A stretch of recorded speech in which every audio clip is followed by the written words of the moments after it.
Hello everyone, it's Dylan from Yugioh Everything, and welcome back to another Top 10 Yu-Gi-Oh! List, and in today's video we will be going over the 10 darkest moments from the original Yu-Gi-Oh! Manga / Season 0, since Season 0 is primarily based off the manga, even though there are still a few differences between what happens in the manga and what happens in Season 0 in some instances, so we will really mainly be focusing on the manga, but if it happened in Season 0, most likely the events are very similar. Now, I never put a viewer discretion warning at the beginning of my videos. The only other one I've ever done it for was the 10 darkest moments from the anime, and that's from all Yu-Gi-Oh! Animes. There's going to be a viewer discretion warning on this video. If horrific elements, if gross elements, if dark themes disturb you, make you feel a little uneasy, this video probably is not for you. Obviously, you know yourselves better than I know you, so if those themes don't bother you at all, feel free to continue watching. But yeah, there are some definitely messed up things that we will be going over in this video. The original manga, especially before Duelist Kingdom, is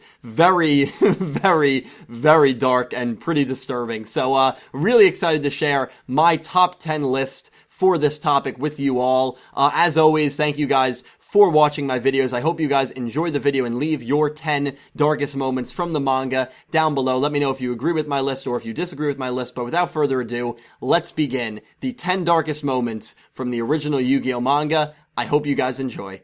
Starting off this list at the 10th spot is Pandora Vs Yugi. Now, I know what a lot of you are thinking. Dylan, this was on your anime 10 darkest moments. We know about the chainsaws that will cut off their legs if they lose and all that stuff. Well, actually, there were elements in the manga that were removed in the anime, and that's the reason this duel, particularly the ending, makes this list. In the manga, one of the blades actually successfully cuts open the leg of Pandora before Yugi ends up saving him. On top of that, at the very beginning of this duel in the manga, Pandora talks about how he has considered ending his life on 2 different occasions. At the end of this duel, after Pandora loses, Marek decides to stir up his old suicidal thoughts and tendencies and claims that once Pandora awakens, he will immediately kill himself and end his life. These 2 elements were completely left out in the anime, and it takes an already dark, messed up duel given the circumstances to a whole new level. And thus, this duel, more specifically the blade actually hitting Pandora's leg, along with Marek basically getting him to commit suicide,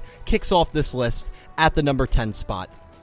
Coming in at number 9 is from the 2nd episode of Season 0 and the 4th chapter of the manga, and that is Gyro the Jaraguma being burned alive by Yugi. The setup for this is almost as equally disturbing as the end result. Gyro escaped from prison earlier in the episode and ends up holding up a diner that Yugi and his friends happen to be at. Gyro takes Anzu as his hostage, blindfolds her, and forces her to sit next to him at a booth while holding her at gunpoint. Yugi ends up challenging him to a game where they each choose one finger and can only use that finger for the duration of the game. Gyro chooses his pointer finger, the one that can pull the gun's trigger, while Yugi chooses his thumb. Yugi immediately uses his thumb to light a cigarette lighter and puts it on Gyro's arm before he pulls the trigger on his gun. Thanks to Gyro pouring and spilling Russian vodka with his other hand, if he chooses to shoot his gun, the lighter will fall off his arm and he will burst into flames. Yugi takes Anzu and begins to walk away from the situation, declaring that he has won. Gyro then begins to speak, but the cigarette lighter falls off of his arm and lights him on fire. Gyro begins to scream as he brutally burns to death in the background. In the Season 0 anime, it is made out to seem that Gyro is imagining himself on fire, but in the manga, he actually is burning to death for real. Definitely a gruesome way to go.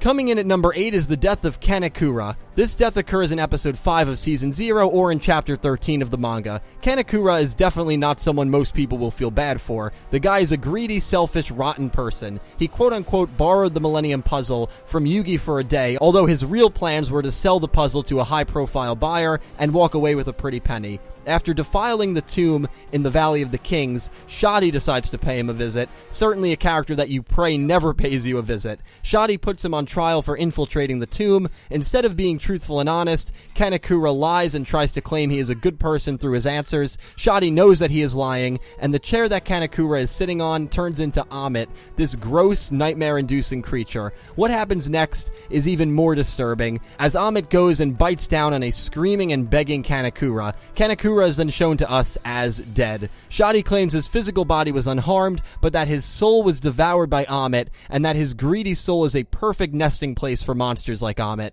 Even though Kamakura is a pretty scummy guy, it's still a really messed up death nonetheless.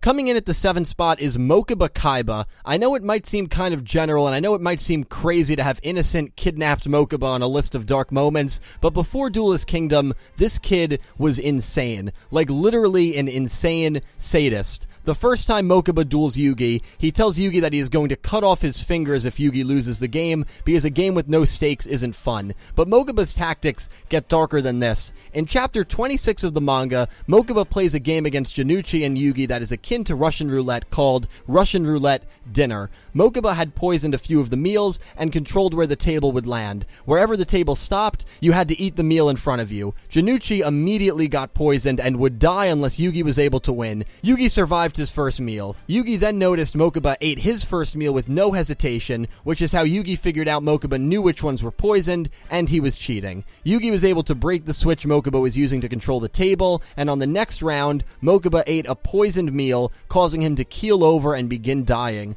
Luckily for him, his butler had the antidote on hand, so Mocha Bo and Joey were both saved. Mocha Bo also claimed that if Yugi lost, he would keep a bottle of his blood as a trophy for killing him. Yeah, and you thought Seto was the more insane of the two Kaiba brothers. This whole poison roulette game, and really Mocha Bo's entire character early in the manga, is definitely good for some disturbing material. Coming in at number 6 is the almost sexual abuse of Anzu at the hands of Carano. This takes place in chapter 5 of the manga and episode 13 of season 0. Carano is a character who pretended to be a psychic at Domino High School. He gives Anzu a fortune that she will fall deeply in love with a man in the near future. He decides to follow Anzu and ends up smothering her with chloroform after class. Anzu passes out, and Carano is then able to do whatever he wants with her, which I don't think I need to get into extreme detail about what was most likely about to occur. Before a despicable act occurs, Yugi comes to Anzu's rescue and challenges Carano to a penalty game. After Yugi wins and knocks him out with his own chloroform, he exposes Carano for the fraud psychic that he is and carries Anzu to safety. Thank God Yugi barged in before anything happened, but the implication of what would have happened had Yugi not shown up is pretty horrific and is good for the 6th spot on this list.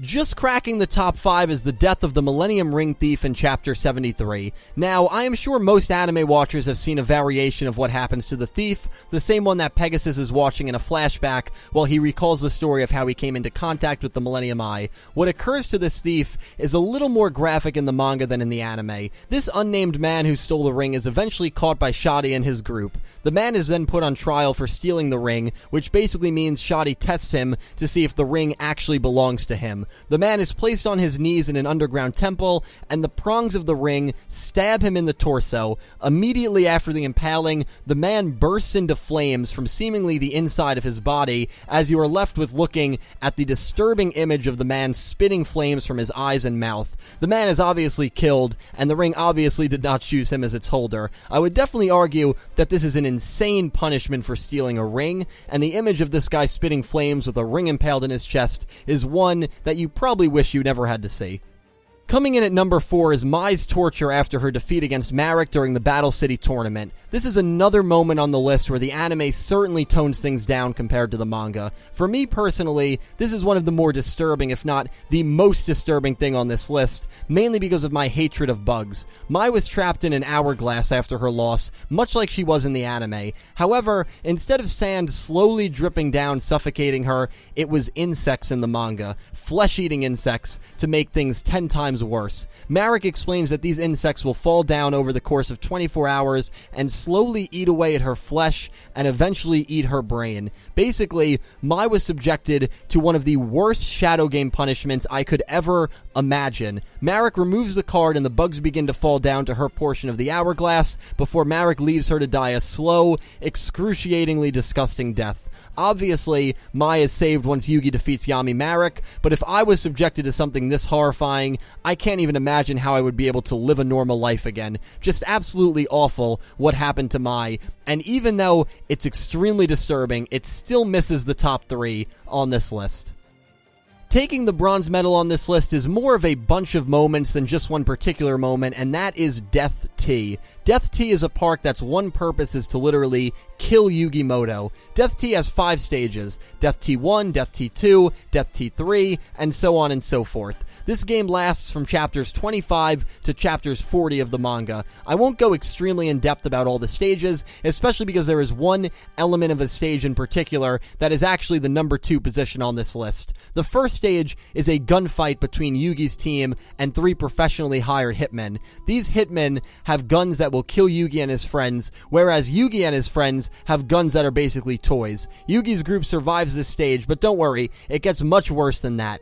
In stage 2, the gang is strapped to electric chairs that will go off if they scream. Basically, they have to go through a haunted mansion and not make a noise, otherwise they will be electrocuted and die. Oh yeah, and halfway through the ride, Hobson, who is sitting in the back of the car, turns a switch that causes all the characters to get grabbed and groped by mechanical arms. Regardless, the gang perseveres and survives. Then they have to solve a blood puzzle, where if they guess a button incorrectly, a guillotine falls from the ceiling and chops off their hand. Yugi solves the puzzle and they survive with their body parts intact. There is another portion of this stage, but I'll get to that in the next point on this list. Death Tea 3 has the gang dodging falling blocks that would crush them to death if they don't dodge. Honda actually doesn't make it out of this room, but the rest of the gang does. Yugi then takes on Mocha Bo in stage 4 and defeats Kaiba via Exodia in stage 5. Death Tea is a truly terrifying and just frankly effed up arc in the Yu-Gi-Oh franchise and really demonstrates just how sick and twisted of a character that Seto Kaiba is. Coming in at the runner-up spot on this list is Chopman, a character that you literally would have never guessed exists in the Yu-Gi-Oh universe. First of all, the guy is a legit serial killer. I have to imagine the guy is based off of Jason Voorhees, the character from the Friday the 13th horror movies. Not only do they both wear masks, but they both murdered people by a lake. However, I'd say Chopman's murders are far more despicable than Jason's. This guy was responsible for the Domino Lake murders, which, yes, is a canon event in the Yu-Gi-Oh world. Chopman murdered 10 Boy Scouts who were staying by the lake and, quote, chopped their bodies into unrecognizable pieces. Again, this is a freaking Yu-Gi-Oh character, and so Seto Kaiba, who uncovers his identity, instead of turning him into the police, hires him to try and kill Yugi and company during the second stage of Death Tea. Chopman snatches Joji, Joey's younger cousin, during this stage, which lures Joey into this chamber. Joey then gets handcuffed to the Chopman and has to face off against this horrific being in a death match using weapons that are attached to the ceiling. The Chopman grabs the chainsaw immediately, meaning we can assume which weapon was used in the murder of those 10 Boy Scouts by the lake, which I still can't get over the disturbing fact that this is still Yu-Gi-Oh! Joey ends up escaping, and the Chopman gets incinerated by a candle that he accidentally knocks over. It's not even necessarily this battle that puts it at the 2 spot for me, but the fact that this character, again, massacred 10 children. I don't think there is anything in the Yu-Gi-Oh universe that even approaches the disturbing origin of the Chopman, and he does take the number 2 spot on this list.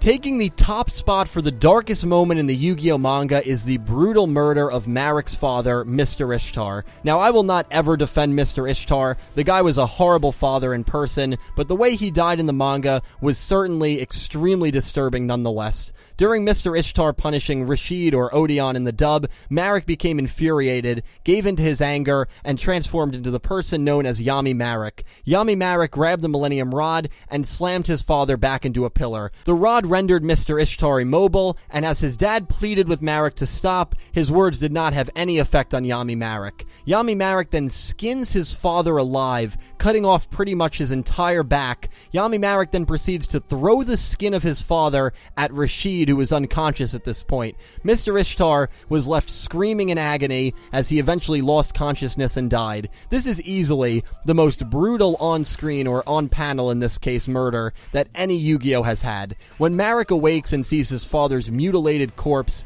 he immediately thinks the Pharaoh is responsible for this, and thus, his intense hatred and blood quest to kill Yami Yugi begins. The reason this takes the top spot over the Chopman for me is because this was actually a live event. While what the Chopman did was absolutely horrific, we weren't subjected to seeing any panels of that event take place. Either way, I think these are kind of interchangeable, but alas, the skinning and brutal death of Mr. Ishtar is, in my opinion, the darkest moment from the Yu-Gi-Oh manga.